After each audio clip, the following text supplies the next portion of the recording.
This is Mark Flynn with Mid-Maryland Votes. With me is my co-host, Ethan Lowen, and our special guest, Jeremy. And we are here to discuss the topic, part 2 of our Patriot or Paparazzi. Our last episode, we talked about the disruption made at certain committee meetings throughout the Tri-County area, Washington County, Frederick County, and Carroll County, and whether these First Amendment auditors were a good thing or a bad thing. Since our episode happened just a few days ago, a lot of fireworks going on out there, guys. What can we bring our audience up to speed on some of the events that happened? We kind of predicted it, didn't we? We said in our episode, this could go really, really bad, really, really quickly. And what do you guys take from it? Yeah, I think that it's very interesting that you have right on the heels of us saying that it could get worse, that the very next day, the one of the individuals that we were referring to got arrested. And at a committee meeting. Yeah, at a county commissioner meeting. Okay. And a Washington County commissioner meeting. Yes. Right. So all of the kind of events that happened that day occurred there in Washington County. Jeremy. All right, so just to keep our listeners up to date, we are in the Mid-Maryland area. One of the forms of government here is committees. We have school committees. We have town council committees. We have county council meetings. We have city council meetings. And at these council meetings, there's usually time for the public to give input. Usually it's between 3 and 5 minutes. You have to sign up in advance, and they take comment from the public. This is the opportunity people have to give feedback to their politicians. Unfortunately, or fortunately, depending on how you look at it, we have some First Amendment auditors who are coming in and becoming very disruptive during that time frame. And recently, as Ethan alluded to, one was arrested recently. Yes, and I think part of it is that, when with other meetings that we were talking about, the issue was issues like what these paparazzi or Patriots we're talking about are issues that are going on in the community that are of interest to a great number of people. And what it is specifically with what's going on with the Washington County and the Washington County Commissioner meetings is the accusations are more personal in nature. And so there's actually a bit of a difference there, I would say.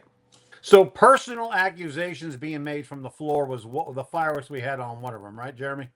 Yeah, so somebody got up during the public speaking portion, which currently Washington County have been allowing 3 minutes to pretty much just anybody that wanted to show up. And somebody that is a current candidate for county commissioner in Washington County for the 2026 race got up, and he had obtained some court documents for some allegations that were made years and years ago. About one of the county commissioners. Correct. So a candidate who's not currently a county commissioner brought up these allegations from years ago against somebody that is a current sitting county commissioner. And some of the other commissioners, as they started listening to these allegations from the past get brought up, they started to say, hey, we're not here to talk about that. That's not relevant to any county business. And this candidate said, well, it is county business because this allegation is serious and I want to demand ex-commissioner's resignation immediately. And so that's how he tried to claim that it was pertinent to the county business. And when they cut him off and said he couldn't speak anymore and they asked him to leave, he said, I don't need to leave. I wasn't being disruptive. It's during my 3-minute public speaking time. Deputy came up, asked him to leave. He said, I'm not doing that. He was ordered to leave and he said no. And he was then told, if you don't leave, you're going to get arrested. And he said, okay, let's do it that way then. So more than likely, they arrested him for simple trespass because he was ordered to leave. I think the 2 charges he got was trespassing and failure to obey a lawful order. Okay. Interesting. I'm sure he was released on his own recognizance, probably ROR'd. Yes. So that means he's going to face a court date in the future, probably get, a slap on the wrist at most. So his First Amendment rights, do they trump everything else? And remember that there is rules of order, right? So most committee members, most committees, councils, they use Robert's Rules of Order.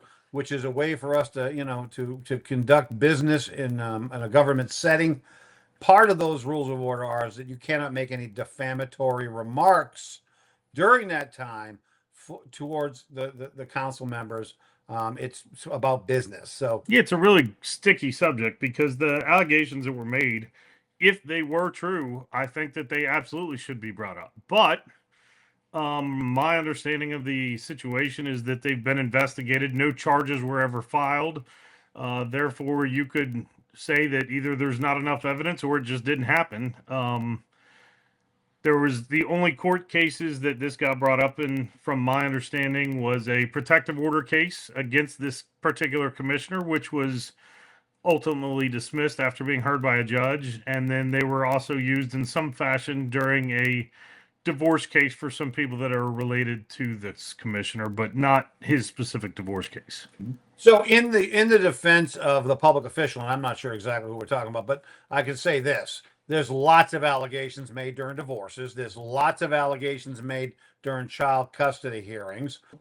And that brings up a question, which is a point, which is that, in a case like this, where it's the First Amendment, versus in a situation like this where there's a lot of personal attacks against individuals, right? We're not talking about policies, we're not talking about debates on laws, we're talking about attacks on individuals.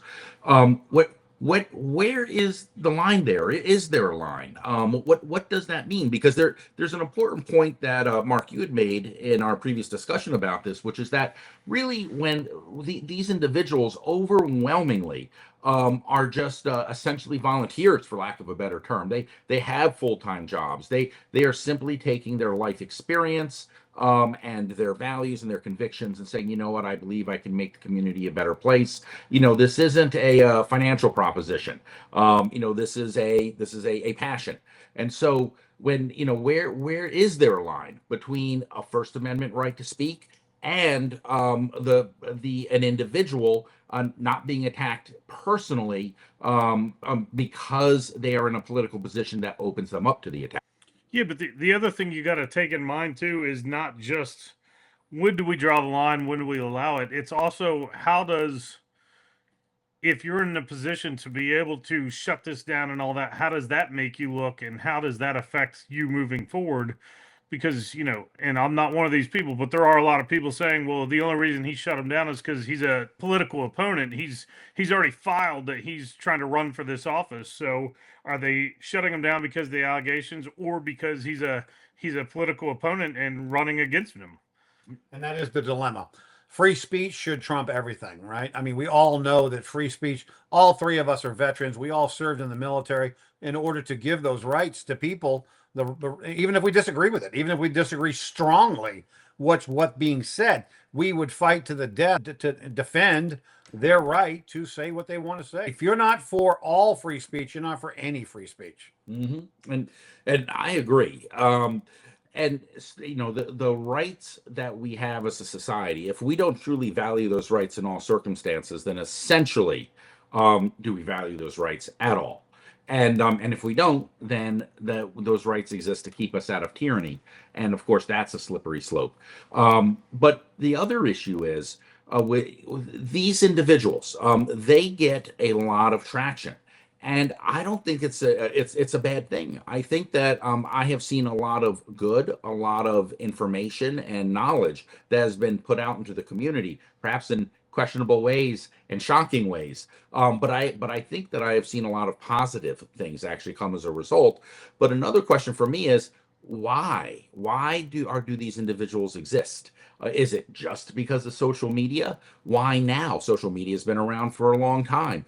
Is there something in our society that is actually where people are finding a legitimate need, a legitimate service benefit from the fact that there are individuals out there doing these things? Well, I think that you can go historically. There it's not just social media. There have been First Amendment auditors, if you want a lack of a better term.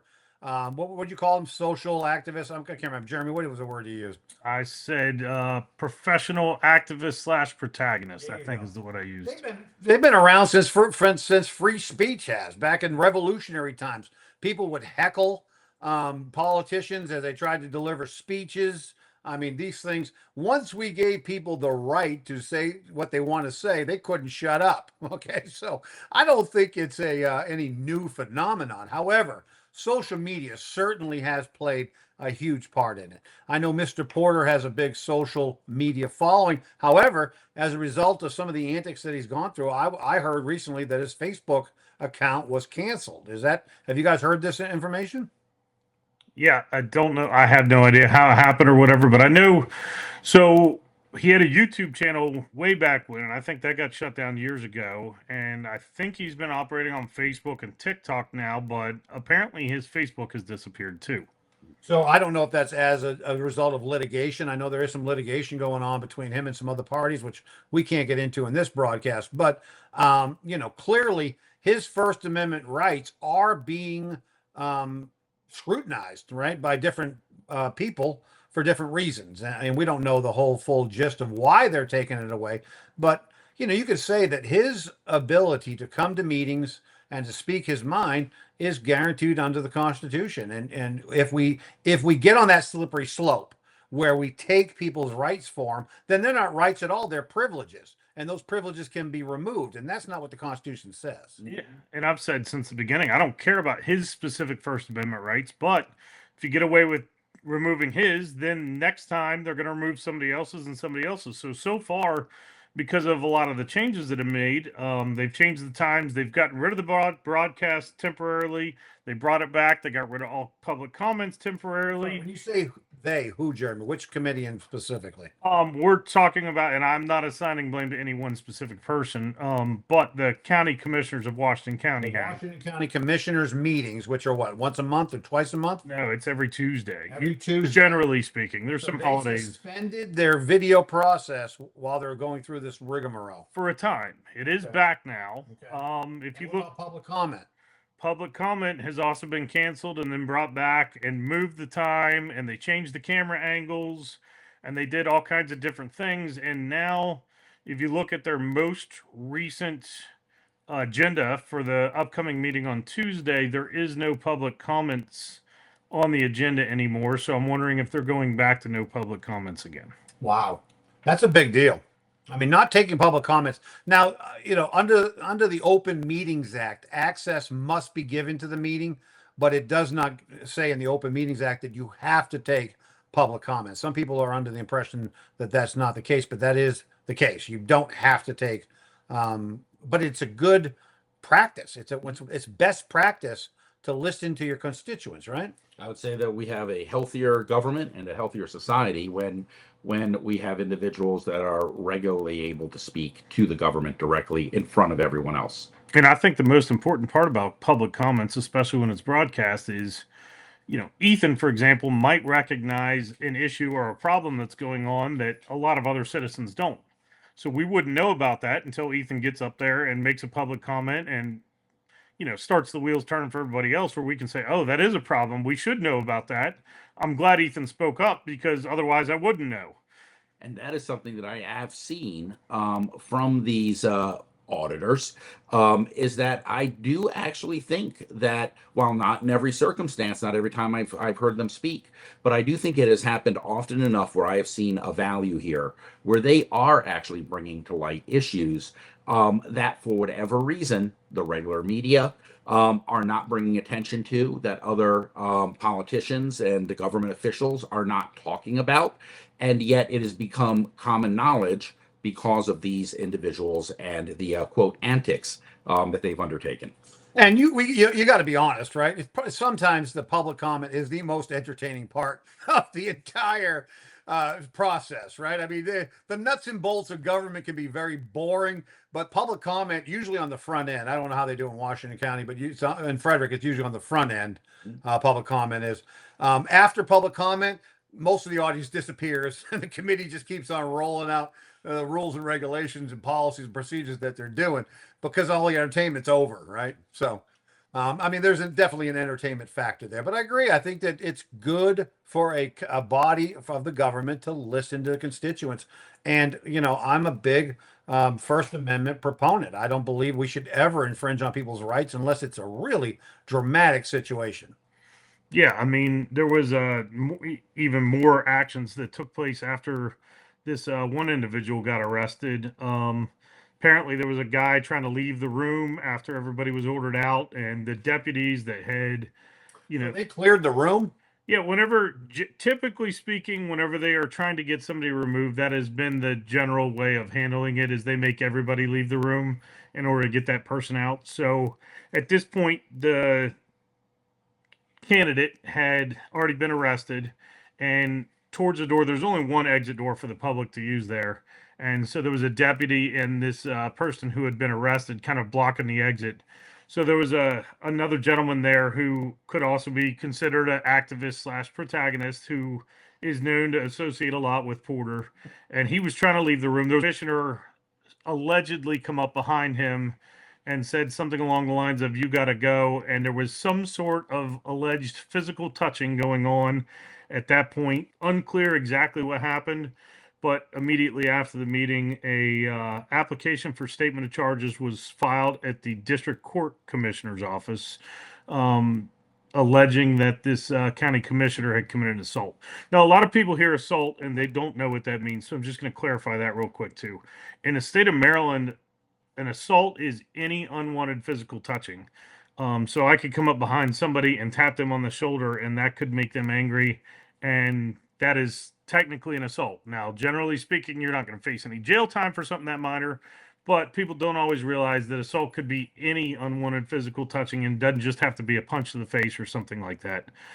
We have no idea if this really happened or how severe it was or anything like that, but from the perspective of the camera person who is the alleged victim in this incident, he didn't fall down. He didn't, have a lot of camera movement when this alleged assault took place. So it doesn't appear that it's going to be a serious issue at all. It'll be interesting. I know that that particular room has tons of cameras in it, so I'm sure that they have what actually took place from many different angles, and I'm sure there's an investigative body that is requesting those records at this point, and we'll eventually find out exactly what really took place. I mean, it sounds suspect to me that a commissioner would get off of the dais to help clear a room. That's what your police and your security are for. As a commissioner, you're supposed to sit back and allow your the duly designated security staff take care of that, not you. Especially when there's a police officer just a couple feet away. Right. And that's his job, not yours. Your job is to run the government, not to throw people out of a room. So it's interesting that they're trying to clear the entire room, but this is again what we're talking about, right? The ramifications of these people who these proponents of their First Amendment rights. It does impact other people, and where is the line? Where do we draw the line? Because these people trying to practice their First Amendment rights have literally infringed on everybody else's rights because nobody else can speak now, right? I'm sure there was people probably signed up after this guy who didn't get an opportunity to speak because of the theatrics that exploded afterwards, right? Absolutely, and that's the most important thing to me. I think all residents of Washington County, if they believe that it's important for citizens to get up there and speak, should write to the Board of Commissioners and tell them, "Hey, we think you're doing a fantastic job. With everything else, this one issue, I wish you would handle it a little bit differently, but we absolutely want our right to come in and voice our grievances if we have them or show support or whatever it may be. But that is a cornerstone of what we are about, and it should get back to it. And hopefully, we can also squash some of this need for the activist slash protagonist slash paparazzi or whatever we're calling them. Patriot. Yeah, we don't know. We're gonna have to let our viewers make that determination, right? Also, it is an interesting point that you talk about Washington County, but the same things are happening in Frederick County for sure. I'm not so sure about Carroll County, one of the other counties covered by Mid-Maryland votes. Did you hear any word from them at all as far as their committees go? Nothing in addition to what we spoke about on this topic the last time. Carroll County, they're just a county where everything, for lack of a better term, it just seems to be going right. So I don't think that anyone feels a need to perform that function in Carroll I County. wonder why Carroll County's got their stuff together so well. I wonder why. What is it? What is it about Carroll County? I can't know. Just the Yeah. kinds of individuals that volunteer to. They all vote red. Really, really red. The unbiased part of your No, podcast. it's unbiased. I'm a moderate in the middle. I'm right smack in the middle. Okay. All right, guys. Hey, this has been Mark. And Ethan. And Jeremy. Thank you so much for joining us here at Mid-Maryland Votes. If you've liked our podcast, please like and follow us on both Facebook and our YouTube channel. And also share our podcast with some of your friends and family. They might get a kick out of it too. We'll see you next week on Mid-Maryland Votes. Until then, get involved. Your government runs much better with you as part of it.